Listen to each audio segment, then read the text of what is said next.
상생결제 제도는 기업 간 대금 지급 수단 중 하나로 기업 간 결제 환경을 개선하여 지역사회 기업들을 보호하고 더 넓게는 지역 경제를 활성화하기 위해 추진되고 있습니다. 상생결제의 등장 배경은 기업 간 결제 환경의 특징과 관련이 있습니다. 기업 간 대금 지급은 외상이 전제되어 있습니다. 물품이나 서비스를 납품하면 대금을 바로 받을 수 있는 게 아니라 계약서상 정해진 날짜에 받게 되는 구조입니다. 따라서 영세한 기업일수록 납품을 했음에도 불구하고 대금을 문제없이 받을 수 있을지 항상 불안해할 수밖에 없으며 대금을 받기 전까지는 현금 유동성 부족으로 인한 경영난을 겪기도 합니다. 지자체의 대금 지급 역시 외상이 전제되어 있지만 계약 상대방인 1차 기업은 대금 청구일로부터 3일 또는 5일 이내에 현금으로 빠르게 지급받는 좋은 결제 환경에 있습니다. 그러나 계약 상대방인 1차 기업에 납품하는 2차, 3차 거래 기업들은 최대 60일이 넘는 외상으로 현금 또는 어음으로 받는 등 열악한 결제 환경에 놓여 있는 상황입니다. 상생결제는 이러한 2차, 3차 거래 기업의 열악한 결제 환경을 개선하고자 장려하고 있는 대금 지급 수단입니다. 상생결제로 지급받은 기업은 안전하게 대금을 수취할 수 있고 필요하면 대금 지급일 이전에 낮은 금융 비용으로 판매 대금을 현금화할 수 있는데요. 이러한 상생결제의 장점을 지자체에 직접 납품하는 계약 상대방들과 거래하는 다른 기업들에게도 제공하는 것이 상생결제 제도의 취지입니다. 2015년부터 정부에서 상생결제를 제도화한 이후 2023년 8월까지 총 누적 950조 원이 지급되었고 대기업, 공공기관, 지방공기업 등 625개사가 참여해 16만 개의 기업이 안전한 결제 환경에서 대급을 지급받을 수 있었습니다. 자, 그럼 지금부터 지자체가 상생결제를 도입하고 활용하기 위한 프로세스를 안내해드리겠습니다.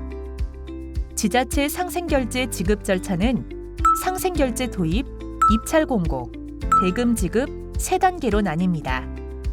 우선 상생결제로 대금을 지급한다는 의미를 간단히 살펴보겠습니다. 상생결제로 지급한다는 것은 계약대금을 계좌이체 방식이 아닌 외상매출채권 발행 방식으로 지급하는 것을 의미합니다. 외상매출채권이라는 단어가 많이 생소하고 어려우실 텐데요.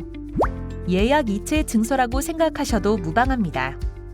지자체가 외상매출채권 발행을 하면 누구에게 얼마를 언제 이체하겠다라는 내용이 담긴 예약이체 증서가 은행에 등록되게 됩니다. 등록된 예약이체 증서를 바탕으로 은행은 예약이체 요청일, 즉 만기일에 계좌이체를 실행하게 됩니다. 해당 예시에서는 은행이 1월 2일에 지자체 명의 상생결제 약정계좌에서 10억 원을 출금하여 수취인인 계약 상대방 명의 상생결제 약정계좌로 10억 원을 입금하게 됩니다. 우리가 메신저로 대화를 주고받기 위해서는 먼저 메신저에 회원가입을 해야 하듯이 지자체와 계약 상대방이 외상매출 채권을 주고받기 위해서는 지자체와 계약 상대방이 동일한 은행과 상생결제 상품의 회원가입, 즉 약정이 되어 있어야 하는데요. 은행별 상생결제 상품명은 다음과 같습니다. 지자체는 금고은행으로만 상생결제 약정이 가능하다는 점 참고 부탁드리며 약정 시 필요 서류가 은행별로 상이하기 때문에 영업점에 방문하시기 전에 미리 필요 서류를 문의하시고 방문하시기 바랍니다. 상생결제 약정은 이용약정서 작성을 통해 이루어지게 되는데요. 이용약정서 작성 시 주의해야 할 작성란들에 대해 안내드리겠습니다.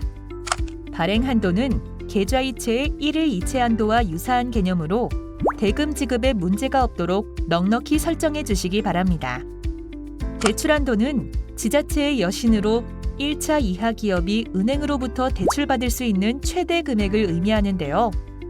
상생협력법 제22조 제6항에 따라 지자체는 여신을 1차 이하 기업에게 빌려줄 수 없기 때문에 0원으로 설정해 주시면 되겠습니다. 결제 계좌는 상생결제 지급을 위한 출금이 이루어지는 약정 계좌를 의미합니다. 지자체 공공예금 계좌는 은행이 자동적인 전산 처리에 따라 임의로 출금할 수가 없기 때문에 결제 계좌는 반드시 보통예금 계좌로 개설 운영되어야 하는 점 확인 부탁드립니다. 다음은 입찰 공고입니다. 지자체는 계약 시 상생결제 방식으로 납품대금을 지급하고자 할 경우 입찰 공고에 상생결제 방식으로 선금 및 대가를 청구해야 함을 반드시 명시해야 합니다. 다음 예시를 참고해서 공고에 활용하시면 되겠습니다. 또한 상생결제는 지급받은 기업이 하위 기업에게도 상생결제로 대금을 지급하는 경우 세액공제, 금융수익, 정부 지원 등 다양한 혜택을 제공하고 있습니다. 입찰 과정에서 만약 계약 상대방이 상생결제 약정을 번거로워하신다면 해당 혜택들 위주로 홍보 부탁드리며 상생결제 제도 및 약정 방법에 대한 자세한 설명을 요청하는 경우 상생결제 콜센터 번호를 안내해 주시면 되겠습니다. 마지막 절차는 대금을 지급하는 방법입니다. 민간 기업들은 기업 인터넷 뱅킹 또는 상생결제 업무 사이트에서 외상 매출 채권을 발행할 수 있습니다. 그렇다면 지자체는 어디에서 외상 매출 채권을 발행할 수 있을까요? 바로 2호조에서 외상 매출 채권을 발행할 수 있는데요. 2호조로 외상 매출 채권을 발행하기 위한 준비 사항에 대해 알아보겠습니다. 앞서 말씀드렸듯이 상생결제를 서로 주고받기 위해서는 사전에 동일한 은행으로 상생결제 약정이 되어 있어야 하기 때문에 계약 상대방이 상생결제 약정이 되어 있는지 반드시 확인해 주셔야 합니다. 따라서 지자체 계약 담당자께서는 계약 관련 서류를 제출받으실 때 계약 상대방에게 화면에 보이는 것과 같은 상생결제 약정 확인서를 같이 제출할 수 있도록 요청하는 것을 권장드립니다. 약정 확인서는 은행 기업 인터넷 뱅킹에서 언제든지 출력할 수 있습니다. 약정 확인서를 검토하실 때에는 계약 상대방이 지자체와 동일한 금고은행 상품에 약정이 되어 있는지, 구매 기업명에 지자체명이 정확히 표기되어 있는지 꼼꼼히 체크 부탁드립니다. 약정은행이 기업은행, 전북은행, 부산은행인 경우 추가로 확인하셔야 하는 사항에 대해 안내드리겠습니다. 기업은행의 경우 계약 상대방이 상생결제 약정을 완료한 이후 기업 인터넷 뱅킹에서 전자결제 협력기업 등록까지 완료해야 외상 매출 채권을 정상적으로 받으실 수 있습니다. 부산은행과 전북은행의 경우 계약 상대방이 상생결제 약정을 완료한 이후 상생결제 업무 사이트에서 거래선 등록까지 완료해야 외상 매출 채권을 정상적으로 받으실 수 있습니다. 전자결제 협력기업 등록 및 거래선 등록 매뉴얼은 상생결제 콜센터에 문의 부탁드립니다. 계약 상대방의 약정 여부가 확인되었다면 상생결제로 지급할 준비가 되었습니다. 2호조에서 외상 매출 채권을 발행하기 위해서는 계약 대장 등록 단계에서 상생결제 여부를 체크해야 합니다.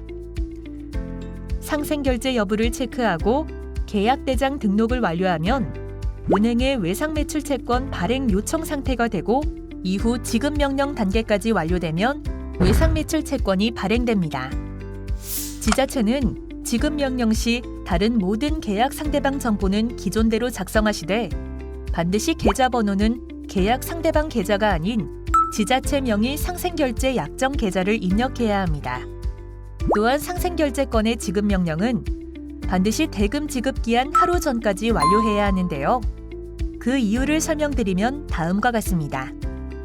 상생결제 여부가 체크된 계약에 대해서 지급 명령을 수행하면 은행의 외상 매출 채권이 발행되고 외상 매출 채권의 만기일은 지급 명령을 완료한 날의 이익 영업일로 자동 설정되어 은행에 등록됩니다. 해당 내역을 바탕으로 은행은 외상 매출 채권의 만기일인 지급 명령일 이익 영업일에 지자체 명의 상생결제 약정 계좌에서 현금을 출금해서 계약 상대방 명의 상생결제 약정 계좌로 현금을 입금 처리합니다. 따라서 은행이 만기일에 지자체 명의 상생결제 약정 계좌에서 현금을 출금하여 계약 상대방에게 지급할 수 있도록 상생결제 여부가 체크된 계약은 지자체 명의의 상생결제 약정 계좌로 입력해야 한다는 점 꼭 기억해 주세요. 상생결제 약정, 대금 지급 관련하여 문의사항이 있으시다면 언제든지 상생결제 콜센터 1670-0833으로 연락주세요. 친절하게 안내드리겠습니다. 대한민국 모든 기업이 윈윈하는 상생결제. 함께 성장하는 기업의 가치. 상생결제가 가치합니다.